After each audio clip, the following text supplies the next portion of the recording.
단백질학 실험실 소개와 분석 의뢰 방법에 관해 안내해 드리겠습니다. 융합연구협력부 단백질학 실험실은 서울대병원 의학연구혁신센터 2207호에 위치하고 있으며 융합연구협력부는 단백질학 실험실 이외에도 유전체학 실험실, 대사체학 실험실, 면역학 실험실, 오믹스 특수공용기기실로 구성되어 있습니다. 단백질학 실험실은 체내에서 가장 중요한 기능을 수행하는 성분이고 표현형을 대표하는 물질입니다.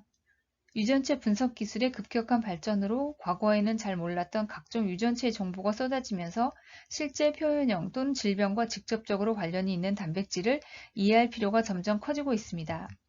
이에 각종 질환을 진단, 모니터링할 수 있는 단백질 바이오마커를 발굴하고 검증하기 위한 목적으로 단백질학 실험실을 운영하고 있습니다. 단백질학 실험실에서는 초고해상도 질량 분석기를 이용하여 크게 다음과 같은 연구를 하고 있습니다.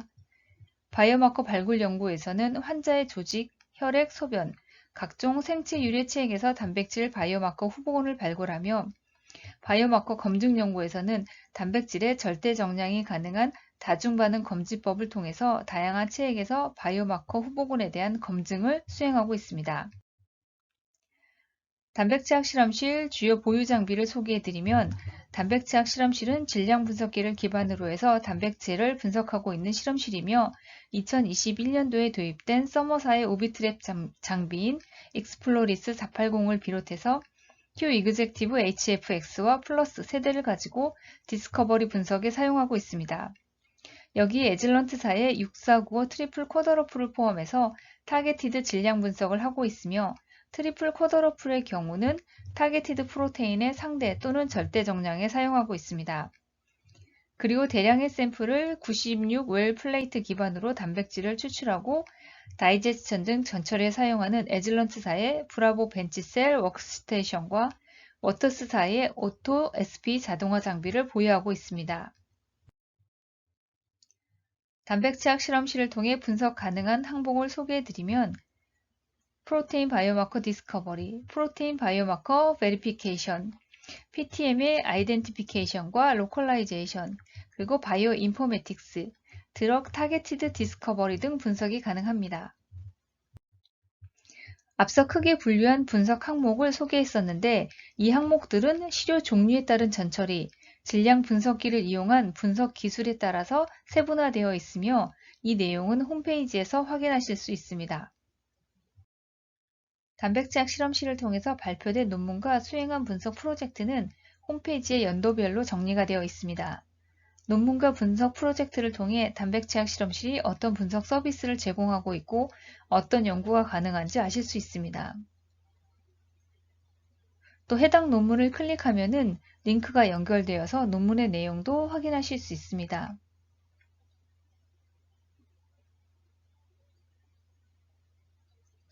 분석 프로젝트의 경우는 2021년도 프로젝트는 진행 중인 것이 많아서 마무리가 되는 내년에 정리가 될 것으로 보이고 2020년도와 2019년도 논문을 보시면은 단백질학 실험실에서 수행한 연구 실적을 확인하실 수 있습니다. 단백질 분석을 위한 스터디 디자인을 안내해드리면 먼저 임상 또는 비임상 시료에서 단백질 바이오마커를 찾고 싶은 경우 프로토콜에 따라 샘플링을 하고 마이너스 80도 또는 LN2에 보관하다 단백질학 실험실로 전달하게 됩니다. 디스커버리 단계에서는 20개 이하의 샘플에서 진행하며 레이블 베이스드 또는 레이블 프리 방식이 있는데 컨설팅 시에 장단점을 안내하고 논의를 거쳐 시험에 적합한 분석 방법을 정하게 됩니다. 그리고 샘플에서 프로테인을 추출하고 펩타이드로 만드는 다이제스천을 거쳐 질량 분석기로 분석합니다. 질량 분석에서 나온 결과를 가지고 데이터베이스 서치를 거쳐 프로테인 아이디를 한 후 통계 분석과 바이오 인포메틱스 분석을 거쳐 후보 바이오마커를 선별하게 됩니다. 베리피케이션 단계에서는 디스커버리 단계에서 나온 후보 프로테인을 20개 이상 또는 수백의 샘플에서 타겟티드 프로테오믹 방법으로 분석을 진행하게 됩니다. 샘플에서 프로테인을 추출하고 펩타이드로 만든 후 정량을 위한 스탠다드 펩타이드를 넣고 함께 질량 분석기로 분석을 합니다. 검량선으로 후보 프로테인의 상대적 양을 구해서 후보 마커에 대한 검증을 진행하게 됩니다. 이 다음 밸리데이션 단계에서는 일반적으로 엘라이저를 이용한 분석을 진행을 합니다. 연구자분들이 준비하는 샘플 사이즈는 표와 같습니다. 블러드 샘플의 경우 플라즈마, 시름의 형태로 최소 100마이크로리터, 유린의 경우는 컨트롤이 50ml, 케이스가 2ml 정도 필요합니다.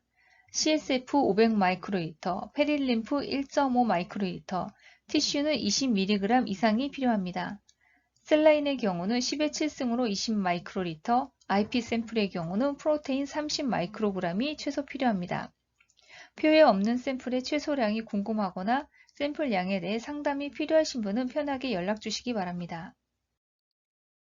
분석 의뢰 방법은 먼저 홈페이지를 통해 컨설팅을 접수하는 것으로 진행됩니다. 컨설팅은 서울대병원 및 관련 기관에서 의뢰하는 내부 컨설팅과 그 외 회사에서 의뢰하는 외부 컨설팅이 있습니다. 컨설팅이 접수되면 의뢰 내용에 관한 자세한 문의가 이루어지고 필요하면 화상 또는 대면 회의를 거쳐 분석 방향에 대한 논의를 하게 됩니다. 의뢰 유형은 분석 코드에 따른 분석을 진행하고 이에 따른 분석 비용을 청구하는 분석 서비스와 연구 계획 또는 시작 단계부터 모든 사항을 협의해서 진행하는 공동 연구가 있습니다. 분석 서비스와 공동 연구의 가장 큰 차이는 공동 연구의 경우 함께 연구를 진행하고 논문을 작성하는 것이지만 자세한 내용은 회의를 통해서 정해지게 됩니다. 그리고 견적서를 산출해서 전달하고 분석 의뢰 확인서에 서명하는 것으로 분석 의뢰가 완료되고 분석이 시작되게 됩니다. 프로테오믹스 분석 의뢰를 하실 경우 홈페이지 컨설팅을 이용하시고 그 외 시험, 의뢰 방법 등 궁금하신 점이 있으면 언제든지 연락 주시면 답변해 드리겠습니다.